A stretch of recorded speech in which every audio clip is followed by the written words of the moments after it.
To make this mask you'll need the following: a sharp pair of scissors, a sock, preferably a clean one, a piece of kitchen paper and a plastic bag to keep your mask in. Our first step is to cut off and discard the excess part of the sock. This point here is where your mouth will be. The first cut will determine the size of the mask. To help with this, wrap the sock around your face to get an understanding of where it will need to be cut. You may find that after your first cut, you may want to make adjustments, as this cut is based on an approximation. Once you've determined where your cut's going to be, cut off and discard the top part of the sock. Then cut off the bottom part of the sock just above the toe line. Now make two small cuts about 3 centimeters on both the left and right hand side of the sock.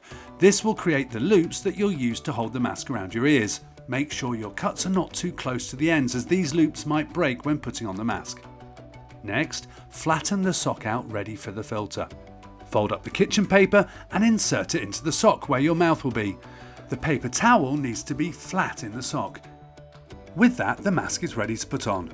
Make sure you don't pull on the loops too hard, as this may rip or break them. Place the loops over your ears and adjust the mask to fit over your nose and mouth. Remember to wash the mask after each use. It can go in the laundry and you can use normal detergent. It's important that in between uses you store your mask in a plastic bag to protect it from germs.